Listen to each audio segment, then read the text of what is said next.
Dr. Purnima Shukla, Department of Geography, Durga Mahavidyalaya, Raipur, Chhattisgarh. Today my topic is aerial photographs. This topic is syllabus of UG and PG classes. चलिए आज हम पढ़ेंगे हवाई photo चित्र। हवाई photo चित्र, जैसा कि मैंने बताया कि इसे एरियल फोटोग्राफ्स कहते हैं। एरियल फोटोग्राफ दो शब्दों से मिलकर बना हुआ है, एरियल प्लस फोटोग्राफ्स। एरियल शब्द की उत्पत्ति यदि हम देखें तो यह 17वीं शताब्दी में इसकी उत्पत्ति हुई और लैटिन भाषा के एरिस और ग्रीक भाषा के एयर से इस शब्द की उत्पत्ति हुई, जिसका अर्थ होता है हवाई। दूसरा शब्द है फोटोग्राफी। फोटोग्राफी जिसे हम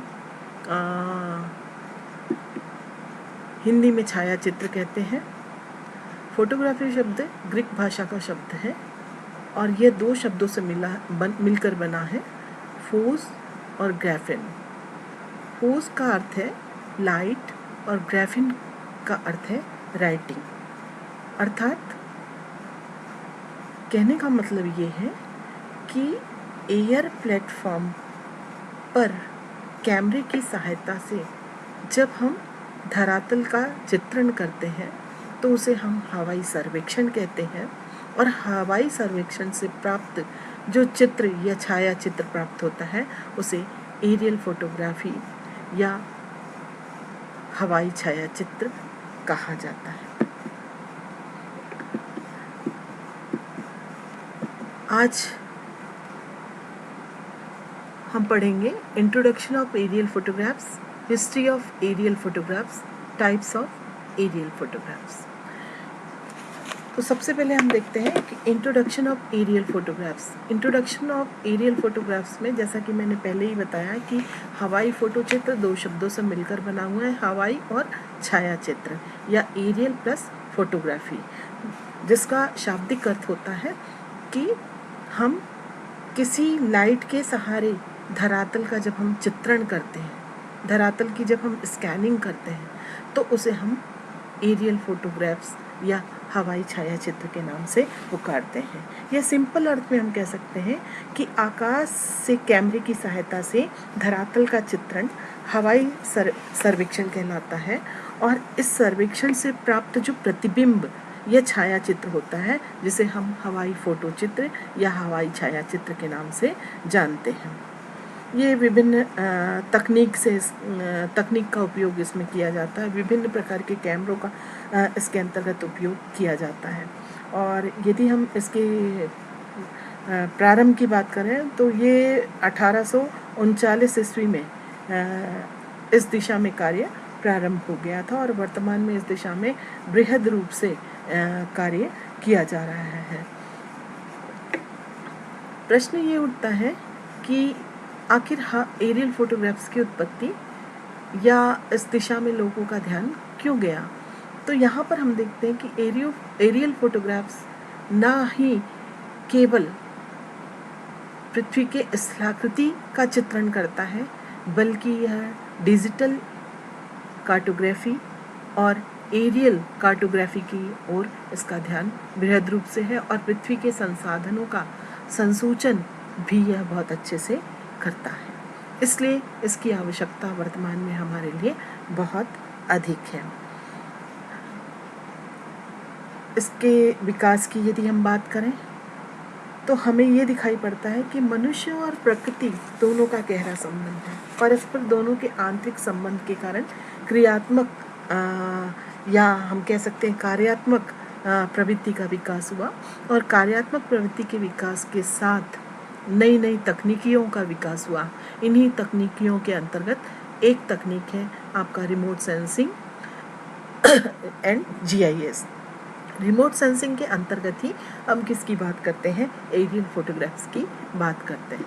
तो इस तरह से एरियल फोटोग्राफ्स जो है वो कुल मिला के यदि हम देखें तो वायु फोटोग्राफी का एक ऐसा विज्ञान है जिसके अंतर्गत पृथ्वी के धरातल का अध्ययन करने के लिए वायु फोटो चित्र लिए जाते हैं। वायु फोटोग्राफी सुदूर संवेदन का मूल रूप है। सुदूर संवेदन का प्रारंभ वायु फोटो चित्र से ही हुआ। यह कार्य वायुयान में रखे कैमरे से किया जाता है। सामान्य कैमरे से खींची फोटो से क्षैतिज संदर्भ प्राप्त होती है। वायु फोटो में वायव्य संदर्भ की प्राप्ति होती है। वायु फोटो से धरातल व अन्य सूचनाओं के मापन और चित्रण की कला और विज्ञान को हम फोटोग्रामेट्री या फोटोग्रामिति कहते हैं।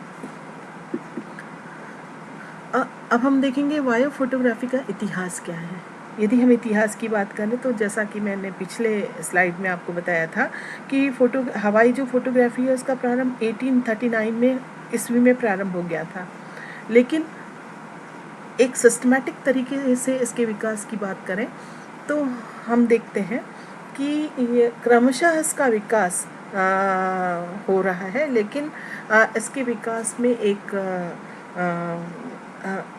स्तर हमें दिखाई पड़ता है।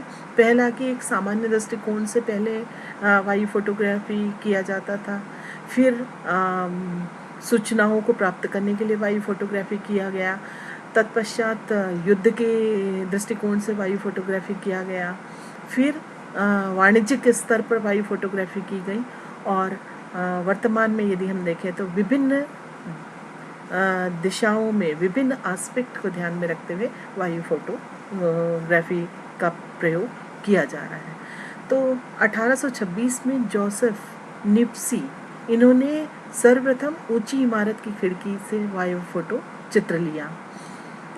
इसके पश्चात 1859 में गार्चर टानाकॉन इन्होंने गुब्बारे की सहायता से वायु फोटो चित्र लिया। जॉर्ज लॉरेंस ने 17 पतंगों की सहायता से वायु फोटो चित्र लिया। तत्पश्चात 1903 में जूलियस न्यूबॉर्न कबूतर की सहायता से इन्होंने वायु फोटोग्राफी की। 1903 में ही राइट बंधुओं द्वारा वायुयान का आविष्कार किया गया। 1909 में वायु फोटो खींचने के लिए पहली बार वायुयान का प्रयोग किया गया। 1920 के बाद विधिवत वायु फोटो खींचे जाने लगे और 1933 से वाणिज्यिक स्तर पर वायु फोटोग्राफी की गई और दोनों विश्व युद्ध के दौरान वायु फोटोग्राफी का भरपूर उपयोग किया गया। शीत युद्ध में भी वायु फोटो महत्वपूर्ण रहा। वर्तमान में यदि हम देखें तो वर्तमान समय में वायु फोटो का महत्वपूर्ण क्षेत्रों में प्रयोग किया जा रहा है। ऐसा कोई भी क्षेत्र नहीं है जो वायु फोटोग्राफी से अछूता हो और आज वर्तमान में हम देखते हैं नवीन तकनीक ड्रोन के माध्यम से वायु फोटोग्राफी की जा रही है। वायु फोटो के वर्गीकरण की बात करें जिसको हम कहते हैं aerial photograph types and characteristic के अंतर्गत यदि हम देखें तो हम ये देखते हैं कि वायु फोटोग्राफी एक ऐसा विज्ञान है जिसके अंतर्गत पृथ्वी के धरातल का सर्वेक्षण के लिए वायु फोटो चित्र का प्रयोग किया जाता है और इसके लिए वायुमंडल आधारित, भू आधारित, अंतरिक्ष आधारित प्लेटफॉर्म का प्रयोग किया जाता है।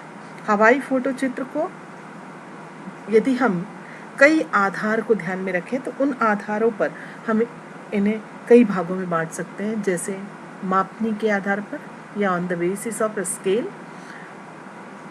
यह कई तरह के होते हैं, बृहद, लघु, मध्यम, कई तरह के मापनी के आधार पर वायु फोटोग्राफी की जाती है। हमारी आवश्यकता के अनुसार हम वायु फोटोग्राफी की मापनी तय करते हैं।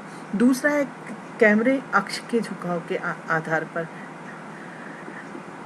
यहाँ पर हम देखें कि हमारा कैमरे का अक्ष वर्टिकल है या हॉरिजॉन्टल है या ऑब्लिक्यू है, किस तरह से है, उसके आधार पर भी हम वायु फोटोग्राफी को वर्गीकृत कर सकते हैं। तीसरा है कैमरे इकाई के आधार पर, कैमरा यूनिट के आधार पर, जिसको हम कह सकते हैं यूनिट मतलब हम एक कैमरे के आधार पर कर रहे हैं कि कई कैमरों के आधार पर कर रहे हैं, किस तरह से हम फोटोग्राफी कर रहे हैं, तो ये कैमरा इकाई के आधार पर भी हम वायु फोटो का वर्गीकरण करते हैं।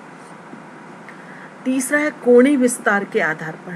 कोणीय विस्तार, एंगुलर एक्सटेंशन जिसको हम कहते हैं, उसके आधार पर भी हम वायु फोटोग्राफी करते हैं और इस आधार पर हम देखते हैं कि हमारा जो वो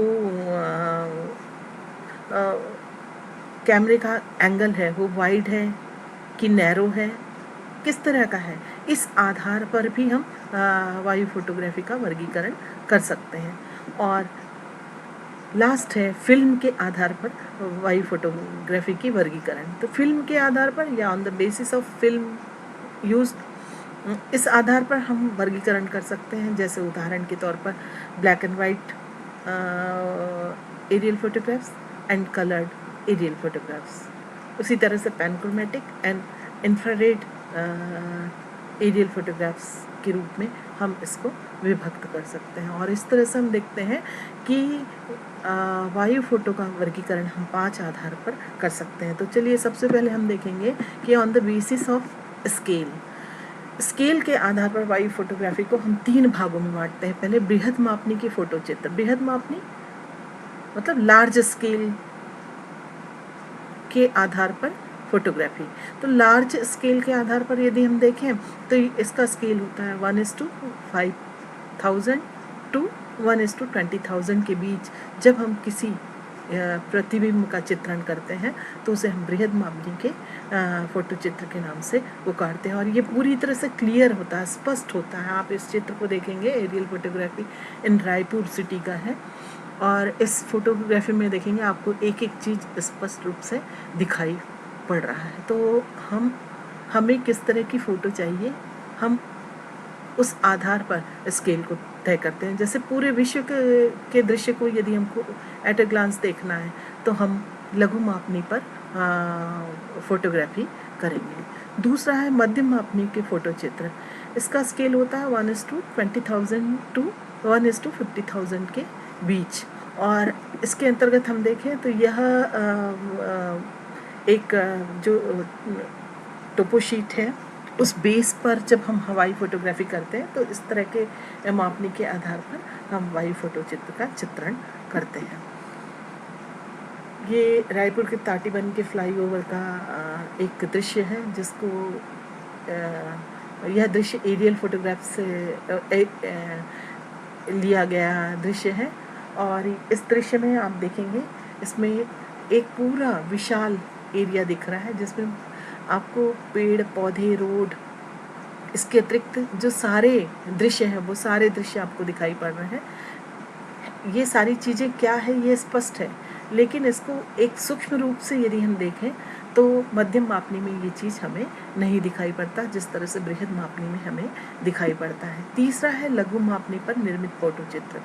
इसका स्केल है 1:50,000 एबव, मतलब 1:50,000 से अधिक मापनी पर जब हम कोई फोटोग्राफी करते हैं तो वह लघु मापनी कहलाता है, स्मॉल स्केल एरियल फोटोग्राफ्स जिसको हम कहते हैं।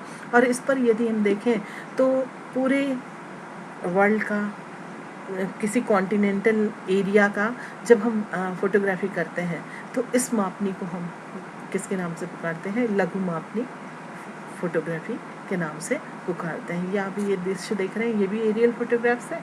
आपने पहला एरियल फोटोग्राफ्स देखा न्यू रायपुर का, सेकंड आपने देखा ताटीबंध फ्लाईओवर का, और अभी आप ये यहाँ पर देख रहे हैं ये भी रायपुर का है। लेकिन आप देख रहे हैं कि सभी के दृश्य में आपको अंतर दिखाई पड़ रहा है।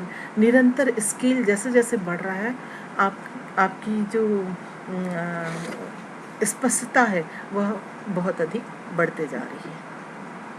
तो इस तरह से मापनी के आधार पर हम स्केल को 3 भागों में बांटते हैं: large scale aerial photographs, medium scale aerial photographs and small scale aerial photographs.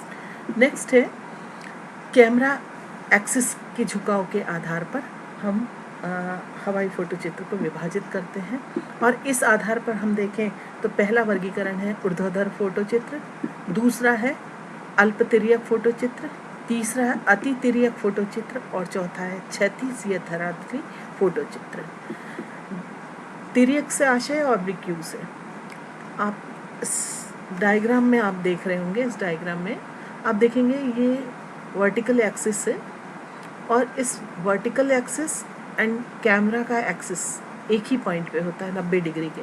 और इस पॉइंट से जैसे जैसे हम इधर बढ़ते हैं एंगल क्रमशः क्या होते जाता है, बढ़ते जाता है। और इसी एंगल के आधार पर हमारी फोटोग्राफी होती है, और इस फोटोग्राफी को हम कई भागों में बांट सकते हैं। जैसे कि ऊर्ध्वाधर फोटोग्राफी जब हम कहते हैं तो हमारा आशय किससे होता है कि जो कैमरा का एक्सिस और धरातल का जो एक्सिस है दोनों एक सीध पे होता है, उसको हम वर्टिकल एक्सिस के नाम से पुकारते हैं। और ये जो एक्सिस है 90 डिग्री का होता है। ये एक्सिस कितने का होता है? 90 डिग्री का होता है। दूसरा है आपका अल्पतिर्यक फोटोग्राफी। अल्पतिर्यक फोटोग्राफी थोड़ा तिरछा होता है, इसमें झुकाव 60 डिग्री से कम का होता है। और हाई ऑब्लिक्यू जो होता है जिसमें झुकाव 60 डिग्री से अधिक का होता है। और इस तरह से इस आधार पर, कैमरे के एक्सिस के आधार पर भी हम क्या करते हैं, एरियल फोटोग्राफ को विभाजित करते हैं। और इस आधार पर यदि हम देखें तो जैसे जैसे हाई ऑब्लिक्यू जब होता है तो हमको होराइजन एरिया भी हमको दिखाई पड़ता है, क्षितिज भी हमको दिखाई पड़ता है। और लो ऑब्लिक्यू होता है उसमें हमको क्षितिज नहीं दिखाई पड़ता, और वर्टिकल में केवल हमको उस धरातल के ऊपरी इस स्थलाकृति को ही हम देख सकते हैं, उसके नीचे और साइड को हम नहीं देख सकते हैं। On the basis of number of camera, कैमरे के यूनिट के आधार पर भी हम हवाई फोटो चित्र का वर्गीकरण करते हैं। तो कैमरे की यूनिट के आधार पर कि आप जब सर्वेक्षण कर रहे हैं तो ये कैमरा किस तरह से आपके उस प्लेटफॉर्म पर लगा हुआ है, तो उस आधार पर भी हम वर्गीकरण करते हैं। जैसे इसको 2 भागों में बांटा गया है। पहला है अभिसारी फोटोचित्र, कन्वर्जेंट फोटोग्राफी जिसको कहा गया है, और दूसरा है आपका जिसको किसके नाम से पुकारा है, त्रिपदी फोटो चित्र या ट्रिमेंटोजेन फोटोग्राफी के नाम से पुकारा गया है। ये दोनों ही फोटोग्राफी एक तरह से कैमरे यूनिट के आधार पर की जाती है। यदि वायुयान में एक ही स्थान पर 2 भिन्न तिर्यक अक्षों वाले कैमरे एक साथ लगे होते हैं और उससे जब हम छायांकन करते हैं तो कैमरा का जो एक्सिस है एक दूसरे के विपरीत होता है, या हम कह सकते हैं कि दोनों कैमरे का अक्ष एक दूसरे के विपरीत दिशा में उड़ान रेखा की दिशा में होता है। तो उससे जो हमको चित्र प्राप्त होता है या प्रतिबिंब प्राप्त होता है वह प्रतिबिंब त्रिविमीय चित्र के रूप में होता है। तो ऐसे फोटोग्राफी को हम कन्वर्जेंट फोटोग्राफ्स के नाम से पुकारते हैं। दूसरा है त्रिपदी या ट्रिमेटोगन फोटोग्राफी जिसको हम कहते हैं। इसमें एक साथ 3 कैमरे का प्रयोग किया जाता है, जिसके मध्य का कैमरा वर्टिकल होता है और दोनों ओर ये ऑब्लिक्यू होता है, और यह धरातल के दाएं बाएं क्षितिज सभी का ये क्या करता है, स्कैनिंग करता है, और इस तरह से समस्त स्थलाकृति को यह स्कैन करके, मतलब संपूर्ण धरातल का स्कैनिंग करके यह चित्र या प्रतिबिंब हमारे सामने प्रस्तुत करता है। तो इस तरह हम देखते हैं कि कैमरा की इकाई के आधार पर भी हम वायु फोटो चित्र को 2 भागों में बांटते हैं। नेक्स्ट है कोणीय विस्तार के आधार पर। कोणीय विस्तार जिसको हम किसके नाम से पुकारते हैं, एंगुलर एक्सटेंशन के नाम से पुकारते हैं। और एंगुलर एक्सटेंशन पे हम ये देखते हैं कि जैसा पहला, इसको कई भागों में बांटा गया है, 4 भागों में बांटा गया है। पहला है संकीर्ण कोण, दूसरा सामान्य कोण, तीसरा है आपका बृहत कोण, और चौथा है आपका अति बृहत कोण। Narrow angle aerial photographs, standard angle aerial photographs, wide angle aerial photographs, ultra wide angle aerial photographs. इस तरह से ये 4 भागों में बटा हुआ है। सबसे पहले हम देखेंगे संकीर्ण कोण वायु फोटो चित्र। यहाँ पर हम देखते हैं कि जो एंगल कैमरा के एक्सिस और धरातल के एक्सिस के बीच जो एंगल बनता है वो एंगल 30 डिग्री से कम होता है, तो इसको हम नैरो एंगल एरिया फोटोग्राफ्स कहते हैं, जैसा कि यहाँ पर इस चित्र में आपको दिखाई पड़ रहा है। ये क्लियर नहीं होता। सामान्य कोण 60 डिग्री के आसपास होता है, जिसको हम स्टैंडर्ड एंगल एरियल फोटोग्राफ्स के नाम से पुकारते हैं। और तीसरा है बृहत कोण।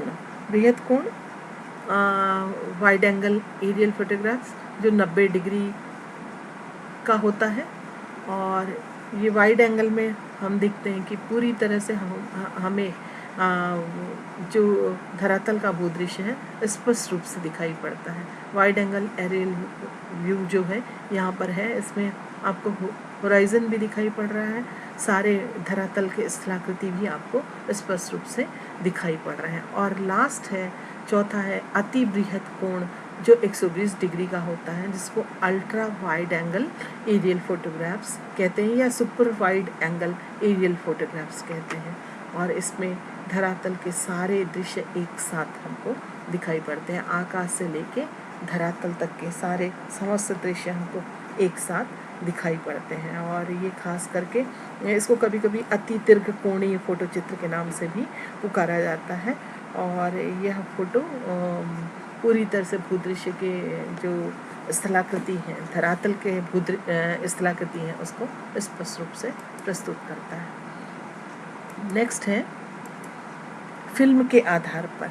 फिल्म के आधार पर यदि हम देखें तो फिल्म के आधार पर हम इसको 4 भागों में बांटते हैं। पहला black and white panchromatic photography, दूसरा black and white infrared photography, तीसरा रंगीन फोटोग्राफी और चौथा है colour infrared photography.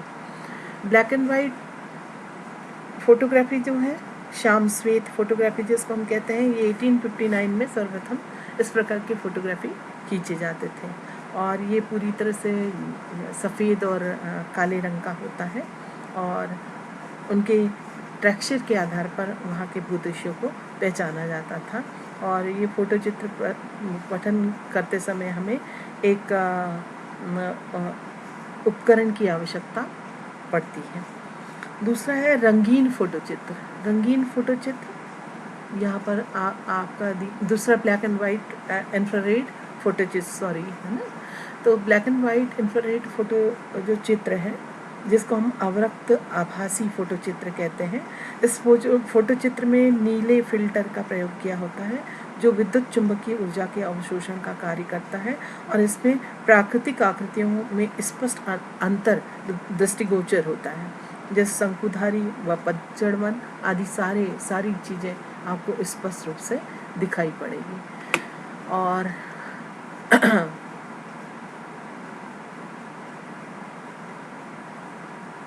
Colour photography के बारे में शायद मैं नहीं बता पाई हूँ। रंगीन फोटोग्राफी, कलर फोटोग्राफी जो कई रंगों में होता है, जो हमें दृश्य दिखाई पड़ता है उससे हट के एक दृश्य हमको कहाँ पर दिखाई पड़ता है, इस फोटोग्राफी में दिखाई पड़ता है।